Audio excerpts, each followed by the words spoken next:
तो Kawasaki disease में हम बात कर रहे थे कि क्लिनिकल फीचर्स में पेशेंट को जो है फ़ीवर होगा जो कि 104 डिग्री फ़ारेनहाइट से ज़्यादा होगा और ये मोर देन 5 डेज़ का होगा, ठीक है। इसके साथ प्लस उसको इन पाँचों में से कोई से भी 4 जो है फीचर्स जो हैं इसको हो सकते हैं पेशेंट को। तो इसका निमोनिक भी है क्रैश, ठीक है। सी से क्या होगा, कंजक्टिवाइटिस, दोनों आँखों में बायलेटरल। आर से जो है रैश हो सकती है, प्राइमरीली वो है ना ट्रंकल रैश होगी यानी इसकी बॉडी पे। ए से एसिमेट्रिक सर्वाइकल लिम्फेडिनाइटिस। एस से मतलब उसकी स्ट्रॉबेरी टंग होगी, crusting of the lips, fissuring of the mouth and oropharyngeal erythema. और एच से आपने याद रखना है कि हैंड्स एंड फीट जो है उनमें भी हमें एडिमा मिलेगा और डी को एमिटिंग रैश मिलेगी। अब आ जाए मॉर्फोलॉजी पे, तो जो कावासाकी डिजीज़ है इसमें मॉर्फोलॉजी के लिए हमें जो है फिब्रिनॉइड नेक्रोसिस मिलती है, लेकिन ये लेस प्रोमिनेंट होगी बनस्बत पैन के यानी पोलीआर्थराइटिस नोरोसा के, ठीक है, उसमें ज़्यादा होती है। इसके अलावा मॉर्फोलॉजी में इन्फ्लामेशन हो जाएगी, इंटायर जो थिकनेस है ना वेसल की वॉल की उसकी पूरी की इन्फ्लामेशन हो जाएगी। एन्यूरिज्मल फॉर्मेशन भी मिलती है और थ्रोम्बोसिस। अब हमने मैनेज कैसे करना है कावासाकी डिजीज़ को, याद रखना है आपने कि हाई डोज एस्प्रिन का और IV इम्यूनोग्लोबुलिन हम देते हैं, ठीक है। स्टेरॉइड्स जो है याद रखिएगा कॉन्ट्राइंडिकेटेड है, कभी भी नहीं देते। क्यों? क्योंकि उसमें वेसल के रप्चर होने का डेंजर होता है, स्टेरॉइड्स नहीं देंगे। इसके साथ हम वारफेरिन अगर ऐड करेंगे, अगर मतलब पेशेंट को रिस्क जो है थ्रोम्बोसिस का ज़्यादा है कि थ्रोम्बोसिस हो सकती है, तो फिर हम उसको उस वारफेरिन भी देंगे, ऐड करेंगे। तो रिस्क कैसे पता चलेगा थ्रोम्बोसिस का है कि अगर उसका प्लेटिलेट काउंट अगर हाई आ रहा है तो उसमें साथ वारफेरिन दे सकते हैं। नेक्स्ट है पोलीआर्थराइटिस नोरोसा। तो ये नेक्रोटाइजिंग वास्कुलाइटिस है जो कि हमारी जो मीडियम साइज़ की वेसल्स होती हैं उनको इन्वॉल्व करता है। नेक्रोटाइजिंग है, ये भी याद रखना है। अब ये जो यंग एडल्ट्स हैं उनको ज़्यादा अफेक्ट करेगा, मैन को ज़्यादा बनस्बत वुमेन के। पल्मोनरी आर्टरीज़ को ये स्पेयर कर देता है, उनमें नहीं होगा। इसके अब क्लिनिकल फीचर्स जो हैं वो देख लें, तो कॉन्स्टिट्यूशनल फीचर्स में इस पेशेंट को जो है वेट लॉस होगा, फीवर, फटीग। मस्कुलोस्केलेटल में उसको माइल्डियाज, आर्थ्रैल्जियाज, आर्थराइटिस। रीनल की वजह से उसको रीनल हाइपरटेंशन और रीनल फेलियर हो सकता है। CNS में पेरिफेरल न्यूरोपैथीज, मोनोन्यूराइटिस मल्टीप्लेक्स, स्ट्रोक। ये असल में मोनोन्यूराइटिस मल्टीप्लेक्स जो है ये मल्टीपल नर्व रूट्स की में अगर लेजन हो जाती है तो उसको कहते हैं, ठीक है। अब ये पोलीन्यूरोपैथी को ही मतलब रिजेंबल करता है, उसी तरह का होता है। इसमें पिक्चर वगैरह क्लिनिकली हमें मिलती है। पेरिफेरल नर्व्स को भी कर सकता है, क्रेनियल नर्व्स को भी ये अफेक्ट कर सकता है। और ये इसका बहुत ही कॉमन जो कॉज है वो वास्कुलाइटिस होता है।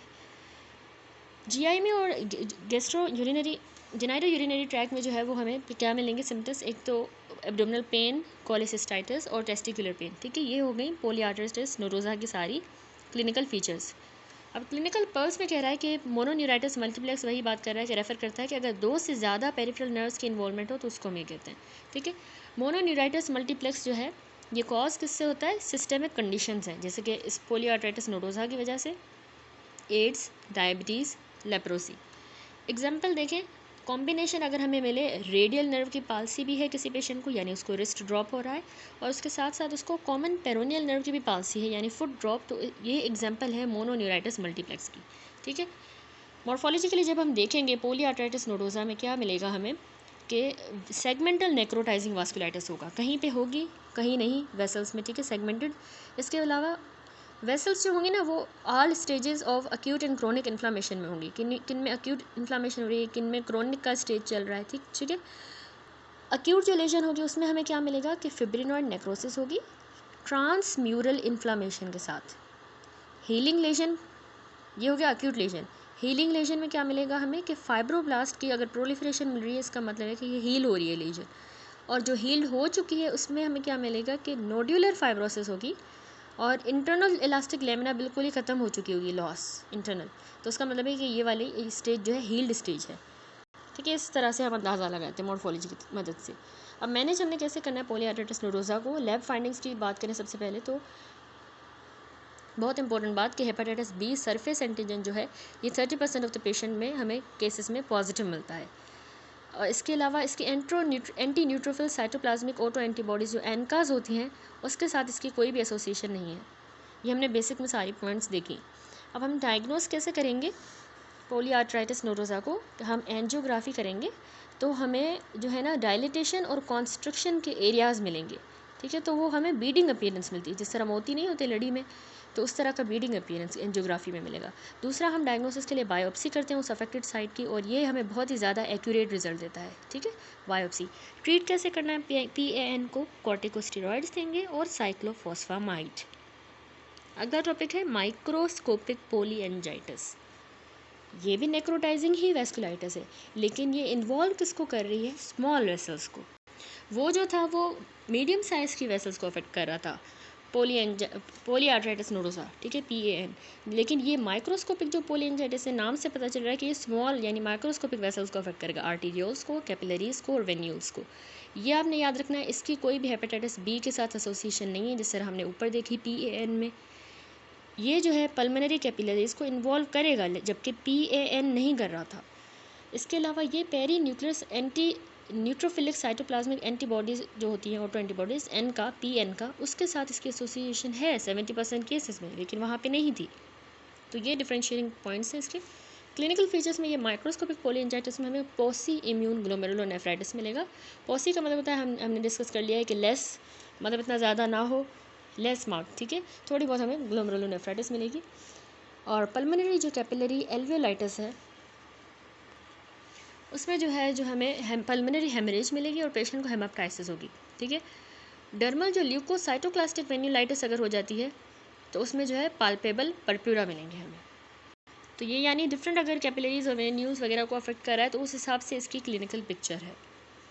अब मॉर्फोलॉजी के लिए माइक्रोस्कोपिक पोलीएंजाइटिस जो है, उसमें मस्कुलर और जो हमारी लार्ज आर्टरीज हैं वो स्पेयर्ड होंगी, उनको कुछ भी नहीं होगा, क्योंकि उनको जो है PAN अफेक्ट कर रही थी, पोलीआर्थराइटिस नोडोसा। यहाँ पे सिर्फ जो है स्मॉल वेसल्स की बात होती है। अब वेसल्स जो है यहाँ पे हमें मॉर्फोलॉजी में सेम स्टेज ऑफ इन्फ्लामेशन दिखाई पे होंगी, यानी कि इनमें डिफरेंट स्टेज नहीं होगा। जिस तरह PAN में हमने देखा था किसी में अक्यूट चल रहा है, किसी में क्रोनिक लेजन, यहाँ पे सारी एक ही स्टेज पे होंगी इन्फ्लामेशन के लिहाज से। यहाँ पे ग्रेन्युलोमेटस इन्फ्लामेशन यानी ग्रेन्युलोमा नहीं होंगे, एब्सेंट होंगे। इसके अलावा सेगमेंटल फिब्रिनॉइड नेक्रोसिस हमें मीडिया के अंदर मिलेगी, जो सेंटर वाली लेयर है उसमें सेगमेंटल लेकिन फिब्रिनॉइड नेक्रोसिस हो जाएगी। फ्रेगमेंटेड न्यूट्रोफिल्स यानी ल्यूकोसाइटोक्लेजिया मिलेगा। इम्यूनोफ्लोरेसेंस माइक्रोस्कोपी में हमें पॉसी इम्यून इंजरी मिलेगी। अगला टॉपिक है वेजिनस ग्रेन्युलोमेटोसिस। तो ये भी नेक्रोटाइजिंग ही है, मीडियम साइज़ की और स्मॉल वेसल की वास्कुलाइटिस, लेकिन नेक्रोटाइजिंग वाली, जो कि हमारे अपर रेस्पिरेटरी ट्रैक को, लंग को और रीनल जो वेसल्स हैं उनको अफेक्ट करेगा। तो ये बहुत ही इंपॉर्टेंट है वेजिनल ग्रेन्युलोमेटोसिस। मेल्स इसमें ज़्यादा अफेक्ट होते हैं बनस्पत फीमेल्स के, एज जिनकी 40 से 60 के दरमियान होगी। अब इसका मार्कर क्या होता है इस डिजीज़ का, कि हमें N का, लेकिन याद रखिएगा CN का जो है 95% ऑफ द केसेस में हमें एलिवेटेड मिलते हैं। ठीक है, अब क्लिनिकल फीचर्स के लिहाज से देखें तो अपर रेस्पिरेटरी के जो इसको फीचर्स होंगे, क्योंकि ये डिजीज़ उसकी है, इन्वॉल्व करती है, तो उसमें पेशेंट को साइनोसाइटिस होगा, otitis media, rhinitis, nasal mucosa की अल्सरेशन और सैडल नोज डिफॉर्मिटी भी प्रेजेंट होगी। ठीक है, ये वेजिनल ग्रेन्युलोमेटोसिस की अपर रेस्पिरेटरी की क्लिनिकल फीचर्स हैं। अब लोअर रेस्पिरेटरी में उसको पल्मोनरी इन्फिल्ट्रेट हो जाएंगे, पल्मोनरी हेमरेज, प्लूरिसी और हेमेप्टाइसिस, नोडुलर लेजन्स मिलेंगी हमें चेस्ट एक्सरे पे, नोडुलर। रीनल की देखें तो हेमेच्यूरा होना, रेड सेल्स के कास्ट मिलेंगे। फोकल नेक्रोटाइजिंग ग्लोमेरुलोनेफ्राइटिस मिलेगी, लेकिन माइल्ड फॉर्म। ट्रीसेंटेड ग्लोमेरुलोनेफ्राइटिस मिलेगी, लेकिन उसकी जो है सीवियर फॉर्म मिलेगी। अगला आ जाए श्रग स्ट्रॉस सिंड्रोम पे। तो ये असल में स्मॉल वेसल का वास्कुलाइटिस ही है, स्मॉल वेसल का, जो कि हमारी स्किन को, लंग और हार्ट की वेसल्स को इन्वॉल्व करता है। अब डिफरेंट सिंड्रोम्स हैं, अब उस पर इन्वॉल्वमेंट जो है ना डिफरेंट हो जाती है, तो उसका नाम ही बिल्कुल डिफरेंट हो रहा है। स्किन, लंग, हार्ट वेसल्स याद कर लें, श्रग स्ट्रॉस सिंड्रोम में अफेक्ट होंगे। अब क्लिनिकल फीचर भी उसी हिसाब से होंगे, लंग अफेक्ट हो रहे हैं तो एस्थमा होगा। New asthma in an adult should always raise the suspicion, यानी एक ऐसा बच्चा आता है या पेशेंट आता है कि जिसको अभी अभी एस्थमा हुआ है, कभी पहले नहीं हुआ, न्यूली डायग्नोज है, तो उसको ये सस्पिशन हम रेज कर सकते हैं कि इसको श्रग स्ट्रॉस सिंड्रोम हो सकता है। उसके साथ साथ उसको एलर्जिक राइनाइटिस होगा, ग्लोमेरुलोनेफ्राइटिस, मोनोन्यूराइटिस मल्टीप्लेक्स, जो अभी हमने ऊपर डिस्कस किया। अब डायग्नोज हम कैसे करते हैं श्रग स्ट्रॉस सिंड्रोम को, तो माइग्रेटरी पल्मोनरी इन्फिल्ट्रेट्स हमें मिलेंगे चेस्ट एक्सरे पे। ठीक है, यानी कि एक जगह पे इन्फिल्ट्रेट्स बनेंगे लंग में, फिर वहाँ पे वो रिजॉल्व हो जाएगा, फिर दूसरी जगह पे बन रहे हैं। इस तरह के अलग अलग एरियाज़ पे हमें माइग्रेटरी यानी मूव करते हैं हम, कैसे इसका मतलब ये होता है माइग्रेटरी का कि एक जगह पे हैं फिर दूसरी जगह पे चले गए, ठीक है। तो इस तरह के चेस्ट इन्फिल्ट्रेट हमें मिलेंगे। दूसरा डायग्नोसिस में आपने इसमें अब याद रखना है PN का, वहाँ पे हमने देखा CN का, तो ये PN का पॉजिटिव होते हैं 50% केसेस वाले पेशेंट, और यूज़िनोफिलिया भी इसमें क्योंकि एस्थमा भी है तो हमें मिलेगा। तो इससे हम डायग्नोज करते हैं श्वार्ट्ज-स्ट्रॉस सिंड्रोम को। मॉर्फोलॉजिकली जब हम देखेंगे तो जो सिस्टेमिक स्मॉल वेसल वास्कुलाइटिस है वो पेशेंट को मिलेगा हमें, लेकिन ग्रेन्युलोमास के साथ, ठीक है। ग्रेन्युलोमा फॉर्मेशन इसमें होगी। फिब्रिनोइड नेक्रोसिस और थ्रोम्बोसिस जो है स्मॉल आर्टरीज की और वेन्स की यूजिनोफिलिक इन्फिल्ट्रेट्स के साथ हमें मिलेगी, फिब्रिनोइड नेक्रोसिस और थ्रोम्बोसिस। अब आ जाए अगली नंबर 8 बर्जर डिजीज़ पे। तो इसको आप याद करें कि थ्रोम्बेंजाइटिस ओब्लिटरेंस भी कहते हैं, हम बेसिक में पढ़ चुके हैं। तो ये असल में मीडियम साइज़ की वेसल का ही वेस्कुलाइटिस है और इसमें डिजिटल वेसल थ्रोम्बोसिस हो जाती है उसके साथ साथ, ठीक है, जो हमारी डिजिट्स हैं फिंगर्स वगैरह उनकी, और ये मीडियम साइज़ की वेसल्स की डिजीज़ है, ठीक है। इसमें भी मैन ज़्यादा कॉमन ये अफेक्ट होते हैं, लेकिन वुमेंस में भी इंक्रीजिंगली रिपोर्ट हुआ है। इसकी स्मोकिंग के साथ हमने पढ़ा था एसोसिएशन है, और HLA-A9 एंड HLA-B5 के साथ भी। मॉर्फोलॉजी में हमें जो टिबियल और हमारी रेडियल आर्टरीज़ हैं ये ज़्यादातर इसमें कॉमनली अफेक्ट होती हैं। Recurrent neutrophilic vasculitis with micro abscesses हमें मिलेगा मॉर्फोलॉजी में, बार बार होंगे न्यूट्रोफिलिक वास्कुलाइटिस और माइक्रो एब्सेसिस के साथ। इसमें सेगमेंटल थ्रोम्बोसिस होती है और ग्रेन्युलोमेटस इन्फ्लेमेशन होगी। कॉम्प्लिकेशन ये है कि फुट क्लॉडिकेशन करवा देगा, यानी इंटरमिटेंट जो है वो जो पेन होता है जो कि थ्रोम्बोसिस की वजह से होता है वो होगा, और अल्सरेशन हो जाएगी टोज़ की या फिंगर्स की। इसके अलावा गैंग्रीन भी हो सकती है, तो ऑटो एम्पुटेशन हो जाएगी, और सिवियर पेन इवन रेस्ट के टाइम पे भी पेशेंट्स को होगा। अब हमने मैनेज किस तरह करना है इसको, बर्जर डिजीज़ को। स्मोकिंग की सेसेशन कहना है, करवा देनी है, और इसके अलावा IV आइलोप्रोस्ट यानी प्रोस्टाग्लैंडिन एनालॉग है ये हम देंगे आइलोप्रोस्ट। ये पेन को रिलीव करने के लिए और इस्केमिक जो अल्सर्स बन गए उनको ट्रीट करने के लिए ये प्रोस्टाग्लैंडिन एनालॉग हम देते हैं। एस्पिरिन की निस्बत ये ज़्यादा बेहतर होता है इसमें, ठीक है। अब आ जाए नंबर 9 हेनोच-स्नोलन पर्प्यूरा। तो ये स्मॉल वेसल का याद रखिएगा, स्मॉल वेसल का वास्कुलाइटिस है जो हमारी स्किन की GI, रीनल और जॉइंट वेसल्स को इन्वॉल्व करेगा। तो ये बहुत ही कॉमन फॉर्म है चाइल्डहुड जो सिस्टेमिक वेस्कुलाइटिस होती है उसकी, ठीक है। तो एपिडेमियोलॉजी मेल में ज़्यादा होगा बनस्पत फीमेल और बच्चों के, फिर उससे ज़्यादा फिर मतलब उनके बाद फिर एडल्ट्स में होगा, और उसके बाद अगर देखें तो यानी मेल में बनस्पत फीमेल के ज़्यादा है, फिर बच्चों में ज़्यादा है बनस्पत एडल्ट के, और विंटर में ज़्यादा होगा बनस्पत समर के, ठीक है। क्लिनिकली हेनोच-स्नोलन पर्प्यूरा जो है ये हमारे जब वायरल कोई अपर रेस्पिरेटरी ट्रैक इन्फेक्शन हो ना उसके बाद ही होता है। तो इसमें क्या होता है कि हमें बटक्स पे और जो लोअर एक्सट्रीमिटीज़ हैं वहाँ पे पाल्पेबल पर्प्यूरा मिलेंगे, और पेट में जो है वो कॉलिक की पेन होता है, इसमें इंटरसेप्शन भी हो सकती है। पॉलीआर्थराइटिस जॉइंट्स में है जो बार बार डिफरेंट जॉइंट्स में दर्द होगा, हेमेच्यूरिया होना, प्रोटीन यूरिया और फीवर, ठीक है, ये सारे इसके क्लिनिकल फीचर। अब हेनोच-स्नोलन पर्प्यूरा में मॉर्फोलॉजी में हमें IgA इम्यून कॉम्प्लेक्सेस मिलते हैं। जब स्किन बायोप्सी हम करते हैं तो ल्यूकोसाइटोक्लास्टिक वास्कुलाइटिस मिलता है विथ IgA एंड C3 की डिपोजिशन जो है वो वेसल की वॉल में हो जाएगी, IgA एंड C3, ठीक है। जब रीनल बायोप्सी जब क्या करेंगे तो उसमें हमें मेसेंजियल जो है वहाँ पे IgA की डिपोजिशन मिलेगी। अब आ जाए नंबर 10 जो कि लास्ट है, रेनॉड डिजीज़ एंड फिनोमेना। यहाँ पे डिफरेंस है रेनॉड डिजीज़ का और रेनॉड फिनोमेना का। सबसे पहले जो रेनॉड डिजीज़ होती है ये हमारी जो मीडियम साइज़ की वेसल वास्कुलाइटिस है उसको हम कहते हैं, जो हमारी जो डिजिटल वेसल्स हैं यानी उंगलियों की और टोज़ की उनको अफेक्ट करेगा रेनॉड डिजीज़। और ये आपने याद रखना है कि टिश्यू इंजरी के साथ जो है वो एसोसिएटेड नहीं होती, जबकि रेनॉड फिनोमेना जो है ये भी मीडियम साइज वेसल वास्कुलाइटिस ही है और डिजिटल वेसल्स को ही इन्वॉल्व करेगी, फिंगर्स को और टोज़ को, लेकिन ये एसोसिएटेड है टिश्यू की इस्कीमिया और इंजरी के साथ, ठीक है। ये मेन डिफरेंस हो गया। दूसरा डिफरेंस देखें तो डिजीज़ जो है रेनॉड वाली ये एपिसोडिक वेजोस्पाज्म की वजह से होती है, जिसके नतीजे में एग्जेजरेटेड वेजोमोटर रिस्पॉन्स होगा टू द कोल्ड और स्ट्रेस। यानी एपिसोडिक बार बार वेजोस्पाज्म अब क्यों हो रहा है, क्योंकि या कोल्ड या स्ट्रेस की वजह से जो है ना वेजोमोटर रिस्पॉन्स बढ़ रहा है, बार बार एग्जेजरेट हो रहा है, तो उसकी वजह से वेजोस्पाज्म हो रहा है, वेसल्स की स्पाज्म हो रही है, तो रेनॉड डिजीज़ हो रही है। लेकिन याद रखिएगा टिश्यू इंजरी इसमें नहीं होती। जबकि रेनॉल्ड फिनोमिना जो है वो SLE की वजह से हो सकता है, systemic sclerosis, atherosclerosis, Berger disease. तो ये आपने रट लेने, डिफरेंट डिफरेंट कॉजेज़ हैं इसके।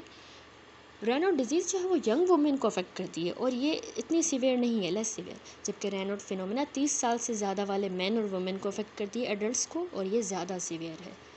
रेनॉल्ड डिजीज़ में क्लिनिकल फीचर में है जो पैरोक्सिस्मल डिजिटल कलर है वो चेंज होगा, ठीक है, वाइट से ब्लू होगा, फिर रेड होगा, इस तरह का सीक्वेंस पैरोक्सिस्म में। अल्सरेशंस होंगी और गैंग्रीन हो जाएगा अगर केस सीवियर है। जबकि रेनॉल्ड फिनोमिना में जो है डिजिटल वैस्कुलाइटिस होगी, वेसल्स की फाइब्रोसिस हो जाना, डिस्ट्रोफिक कैल्सिफिकेशन और अल्सरेशन एंड गैंग्रीन। ट्रीटमेंट हमने कैसे देना है कि रेनॉल्ड डिजीज़ वाले जो पेशेंट होंगे उनको हमने कोल्ड टेम्परेचर को अवॉइड करने का कहना है। इसके अलावा हम उनको कैल्शियम चैनल ब्लॉकर्स देंगे क्योंकि वो वेज़ोडाइलेटर्स होते हैं, क्योंकि स्पाज़म हो रहा है यहाँ पे। इसके अलावा IV प्रोस्टाग्लैंडिन्स भी हम देंगे। रेनॉल्ड फिनोमिना वालों को अब कैसे ट्रीट करेंगे? कोल्ड टेम्परेचर से वही अवॉइड करना, calcium channel blockers and IV prostaglandin, same ही दोनों का ट्रीटमेंट है, ठीक है। That's it. अब आ जाए वापस बेसिक पे, रॉबिन्स बेसिक कंटिन्यू करते हैं। नेक्स्ट टॉपिक है हमारा disorders of the blood vessel hyper activity. अब देखें, सेवरल डिसऑर्डर्स जो हैं वो कैरेक्टराइज हुए हैं कि इनएप्रोप्रिएट या फिर एग्जेजरेटेड वेजो कॉन्स्ट्रिक्शन हो जाती है जिनमें हमारी ब्लड वेसल्स की, ठीक है। वो कौन से डिसऑर्डर्स हैं? सबसे पहले हम देखते हैं रेनॉल्ड फिनोमिना। रेनॉल्ड्स फिनोमिना जो है वो रिजल्ट करता है, यानी होता क्यों है, जब वेजो कॉन्स्ट्रिक्शन हो जाए हमारी आर्टरीज़ की और आर्टीरियोल्स की एक्सट्रीमिटीज़ में, ठीक है, पार्टिकुलरली जो हमारी फिंगर्स और टोज़ हैं वहाँ पे। लेकिन ये ऑल्सो जो है समटाइम्स नोज़, ईयर लोब्स या फिर लिप्स की भी आर्टरीज़ और आर्टीरियोल्स में इन्वॉल्व हो सकता है। अब क्या होता है कि जब रिस्ट्रिक्टेड ब्लड फ्लो जाएगा तो वो ना पैरोक्सिस्मल पैलार या फिर साइनोसिस इंड्यूस करवा देगा, जो कि हमारे डिजिट्स को इन्वॉल्व करेगी। कैरेक्टरिस्टिकली वो रेड, वाइट और ब्लू कलर चेंजेस जो है वो शो करेंगी फ्रॉम मोस्ट प्रॉक्सिमल से लेके मोस्ट डिस्टल तक, ठीक है। और ये रिफ्लेक्ट करता है प्रॉक्सिमल वेजो डायलेशन, सेंट्रल वेजो कॉन्स्ट्रिक्शन। यानी प्रॉक्सिमल से डिस्टल की तरफ ये कलर चेंज हो रहा है ना, तो इसका मतलब ही यही है कि प्रॉक्सिमिटी में जो है वेजो डायलेशन हो रही है, लेकिन सेंट्रल में सेंट्रली वेजो कॉन्स्ट्रिक्शन हो रही है, और मोर डिस्टल जो है वो साइनोसिस हो रही है रेस्पेक्टिवली, ठीक है। ये अभी हम इरफान मसूद से भी देख के आए हैं टॉपिक। तो रेनॉल्ड्स फिनोमेना जो है ये प्राइमरी एंटिटी भी हो सकता है ये, या फिर सेकेंडरी भी हो सकता है किसी और डिसऑर्डर की वजह से। अब प्राइमरी जो रेनॉल्ड फिनोमेना है, जिसको हम पहले रेनॉल्ड डिजीज़ कहते थे, ये exaggerated central and local vasomotor response होता है, कोल्ड या फिर इमोशन को, उसका रिस्पॉन्स होता है। तो ये 3 से 5% जो जनरल पॉपुलेशन है उसको अफेक्ट करता है, और इसकी प्री डायलेक्शन जो है वो यंग जो वुमेंस होती हैं ना हमारी, उनके लिए है, उनमें ज़्यादा होता है। अब स्ट्रक्चरल जो चेंजेस हैं आर्टीरियल वॉल के, वो इसमें एब्सेंट होते हैं सिवाय late in the course. Late क्या होगा, बाद में जो है इंटीमल थिकनिंग हो जाएगी, ठीक है, ये हमें मिल सकती है। अब कोर्स जो है इसका यूजुअली बिनाइन होता है, लेकिन क्रोनिक जो केसेस हैं उनमें हमारी जो स्किन है, सबक्यूटेनियस टिश्यूज़ हो गए, मसल्स, इन सब की एट्रोफी हो सकती है क्रोनिक केसेस में। अल्सरेशन और इस्कीमिक गैंग्रीन इसमें रेयर होती हैं। अब जो सेकेंडरी रेनॉल्ड फिनोमेना है ये रेफ़र करता है कि वास्कुलर इंसफिशेंसी हो जाए किसी आर्टीरियल डिजीज़ की वजह से, जो कि किसी और एंटिटी की वजह से हुई है। आर्टीरियल डिजीज़ क्यों हुई है? SLE की वजह से हो सकती है, स्क्लेरोडर्मा, बर्जर्स डिजीज़, या फिर even atherosclerosis. Indeed since Raynaud phenomena जो है ना ये पहली मैनिफेस्टेशन होती है इस तरह की सारी कंडीशंस के लिए। हर एक जो पेशेंट है जिसको रेनॉल्ड फिनोमेना हुआ है उसको हमें इन सारे सेकेंडरी कॉजेज़ के लिए इवेल्यूएट करना होगा, ठीक है। अब आ जाए मायोकार्डियल वेसल वेजोस्पाज़म पे। तो वेजोस्पाज़म हमारी कार्डियक आर्टीरियल या फिर आर्टीरियोलर बेड्स का ये कहलाता है cardiac Raynaud, and in a subset of cases leads to Prinzmetal angina, ठीक है। किसी किसी केसेस में ये प्रिंस मेटल एंजाइना भी करवा सकता है, जो कि एंजाइना हुआ है ड्यू टू द वेजोस्पाज़म, ठीक है, या फिर हम इसको कार्डियक रेनॉड भी कहते हैं। अब इस तरह का जो स्पाज़म है ये इतना काफ़ी होता है कि ये 20 से 30 मिनट तक की ड्यूरेशन का हो, यानी ये सफिशिएंट ड्यूरेशन का होता है। तो इससे मायोकार्डियल इन्फाक्शन हो सकता है, ठीक है, बहुत ही ख़तरनाक है। एलिवेटेड लेवल कैटिकोल्स के ये भी जो है बढ़ा देते हैं हार्ट के रेट को और मायोकार्डियल कॉन्ट्रैक्टाइलिटी को एग्जेबरेट कर देंगे इस्कीमिया को, जो कि वेजोस्पाज़म से हो रही है। आउटकम जो है ये सडन कार्डियक डेथ हो सकती है, जो कि फैटल एरिथमिया की वजह से हुआ है, या फिर ये इस्कीमिक डायलेटेड कार्डियोमायोपैथी की वजह से, जिसको हम टैकोट्सबो कार्डियोमायोपैथी कहते हैं, टैकोट्सबो। ऑल्सो हम इसको ब्रोकन हार्ट सिंड्रोम कहेंगे, क्योंकि इसकी एसोसिएशन है इमोशनल डिस्ट्रेस के साथ, ठीक है, इमोशनल डिस्ट्रेस वगैरह की वजह से। यानी यहाँ पे क्या हुआ कि अगर इतना स्पाज़म हो गया सफिशिएंट ड्यूरेशन का, तो उसने मायोकार्डियल इन्फार्क्शन करवा दिया। अब अगर हमारी बॉडी में कैटेकोज जैसे कि एड्रेनलिन वगैरह जो है ये बढ़ जाते हैं, तो ये हमारे हार्ट रेट को और बढ़ा देंगे, और मायोकार्डियल की कॉन्ट्रैक्टिलिटी को भी हमने पढ़ा हुआ है कि इंक्रीज़ करते हैं, तो और ज़्यादा इस्कीमिया जो है एक्सेबरेट होगा, जो कि वेज़ोस्पाज़म से इस्कीमिया हुआ है। अब इसका आउटकम ये होगा कि फैटल एरिथमियाज हो जाएंगे, क्योंकि वो बहुत ज़्यादा कॉन्ट्रैक्ट कर रहा है ना हार्ट। एरिथमियाज की वजह से जो है सडन कार्डियक डेथ हो जाएगी, ठीक है, या फिर जो है सडन कार्डियक डेथ भी हो सकती है, या फिर इसके क्या हो सकता है कि इस्कीमिक डायलेटेड कार्डियोमायोपैथी होती है, मतलब हार्ट का मसल अचानक से वीकन हो जाता है और हार्ट डायलेट हो जाता है, जिसको हम इस्कीमिक डायलेटेड कार्डियोमायोपैथी कहते हैं, या फिर टैकोट्सबो कार्डियोमायोपैथी या ब्रोकन हार्ट सिंड्रोम भी कहते हैं, क्योंकि इसकी इमोशनल स्ट्रेस की वजह से जो है वो इसकी एसोसिएशन है। अब हिस्टोलॉजिक फाइंडिंग जो है एक्यूट केसेस में वो उसमें आ जाता है कि हमें माइक्रोस्कोपिक एरिया नेक्रोसिस के मिलेंगे, जिनमें मायोसाइट की जो है हाइपर कॉन्ट्रैक्शन हो जाएगी, यानी कॉन्ट्रैक्शन बैंड नेक्रोसिस जिसको कहते हैं, ठीक है। और जो सब एक्यूट और क्रोनिक केसेस हैं उनमें हमें माइक्रोस्कोपिक फोकाई ग्रेनुलेशन टिश्यू के मिल सकते हैं, और या फिर स्कार भी जो है प्रेजेंट हो सकता है। That's it. अब चलते हैं अगले टॉपिक पे, जो कि है veins and lymphatics. Varicose veins और फ्लेबोथ्रोम्बोसिस या फिर थ्रोम्बोफ्लेबाइटिस जो है ये 90% एटलीस्ट जो केसेस हैं क्लिनिकली रेलिवेंट हैं वीनस डिजीज़ के। सबसे पहले varicose veins of the extremities की बात करें तो वेरिकोज वेन्स एबनॉर्मली असल में डायलेटेड टॉर्चुअस वेन्स होती हैं, जो कि क्रोनिकली इंक्रीज्ड इंट्राल्यूमिनल प्रेशर की वजह से होती हैं। अगर वो इंट्राल्यूमिनल प्रेशर क्रोनिकली ही बढ़ा हुआ है और वेसल के वाल की जो सपोर्ट है अगर वो वीकेंड हो जाए यानी कमज़ोर हो जाए, तो उसकी वजह से ये बनती हैं। अब जो सुपरफिशियल वेन्स हैं हमारे अपर और लोअर लेग की, ये टिपिकली इसमें इन्वॉल्व होती हैं, सुपरफिशियल वाली। तकरीबन 1/5 जो मैन है और 1/3 वुमेन है उनको लोअर एक्सट्रीमिटीज़ में वेरिकोज वेन्स होती हैं। ओबेसिटी जो है इसका रिस्क बढ़ा देती है, और इसमें हायर इंसिडेंस वुमेन का है प्रोबेबली, क्योंकि उनका जो वीनस प्रेशर है वो एलिवेटेड प्रोलॉन्ग टाइम से होता है, जो कि इन्फीरियर वीना कैवा की कंप्रेशन की वजह से होता है प्रेशर ज़्यादा। क्यों वीना कैवा में कंप्रेशन ज़्यादा है? क्योंकि ग्रेविड जो यूट्रस है प्रेगनेंसी के दौरान वो उस पर प्रेशर डाल रहा है, तो इसलिए ये वुमेन में ज़्यादा हो रहा होता है ये वेरिकोज वेन्स। अब इसकी जो है फैमिलियल टेंडेंसी भी है टुवर्ड द प्री मेच्योर वेरिकोसिटीज़, ठीक है, फैमिलियल भी होता है ये। क्लिनिकल फीचर में हमें क्या मिलता है, ठीक है, तो इसके क्लिनिकल फीचर आप देखते भी जाएँ साथ साथ। तो वेरिकोज डायलेशन जो है ये रेंडर करती हैं वीनस वाल्व को इनकॉम्पिटेंट, ठीक है, जो वीनस वाल्व है ना उनके अंदर वेन्स में वो इनकॉम्पिटेंट हो जाएंगे इनकी डायलेशन की वजह से। तो उसके नतीजे में लोअर एक्सट्रीमिटीज़ में स्टेसिस होगी, वेन्स में कंजेशन होगी, इडीमा होगा, पेन और थ्रोम्बोसिस। अब जो मोस्ट डिसेबलिंग सीक्वल है उसमें आता है कि परसिस्टेंट इडीमा रहेगी एक्सट्रीमिटी में, और सेकेंडरी इस्कीमिक स्किन चेंजेस आ जाएंगे, स्किन में जो है ना सेकेंडरी इस्कीमिक चेंजेस आएंगे, जिसमें क्या है कि स्टेसिस डर्माटाइटिस होगा और इस तरह से अल्सरेशंस हो जाएंगी।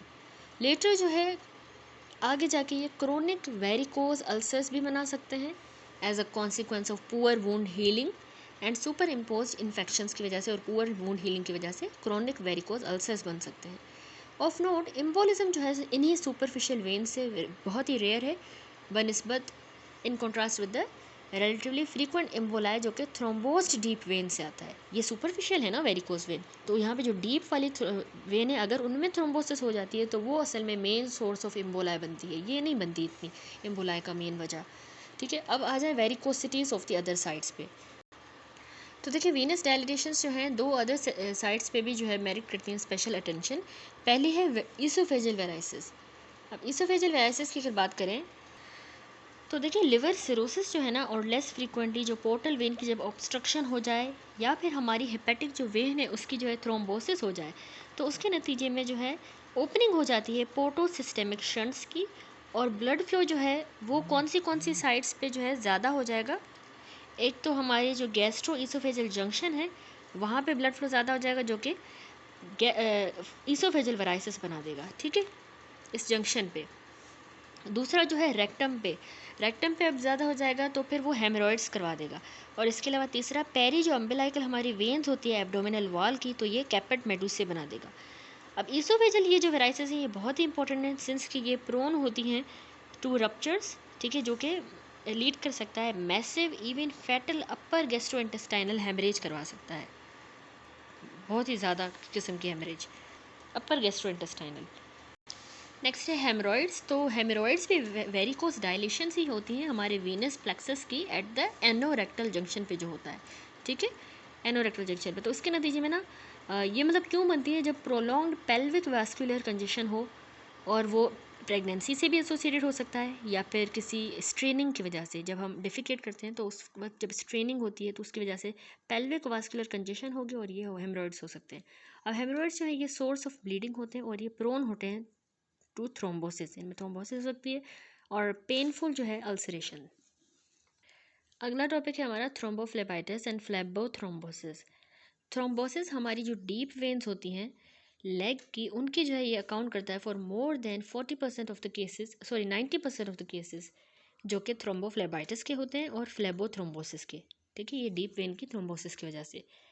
अब दो जो टर्म्स हैं ये लार्जली इंटरचेंजेबल यूज़ होती हैं, डेजिग्नेशन हैं, वीनस थ्रोम्बोसिस की, और ये इन्फ्लामेशन के साथ होंगी।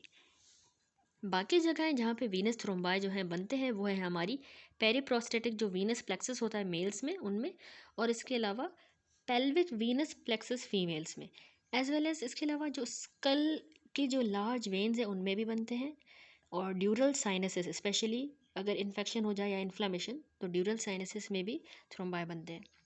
अब पेरिटोनियल इन्फेक्शन जिनमें हमारे पास पेरिटोनाइटिस, अपेंडिसाइटिस, सेल्फिंजाइटिस और पेल्विक एब्सेसिस हैं, as well as certain condition जो कि हाइपर कोएगुबिलिटी के साथ एसोसिएटेड है, जैसे जिनको पोलीसाइथीमिया वगैरह होता है, तो ये बिना पोर्टल वेन की थ्रोम्बोसिस करवा सकते हैं, ठीक है, पोर्टल वेन में थ्रोम्बस बन सकता है। अब हमारी जो डीप वेन की थ्रोम्बोसिस है यानी डीवीटी लेग्स का, ये प्रोलॉन्ग इमोबिलाइजेशन होती है ना जब, तो उसके नतीजे में वीनस स्टेसिस होगी, मतलब वेन्स में ब्लड रहेगा, तो ये इसका बहुत इंपॉर्टेंट रिस्क फैक्टर है। अब ये उन लोगों में होता है जो कि बहुत ही ज़्यादा टाइम तक बेड रेस्ट पे होते हैं या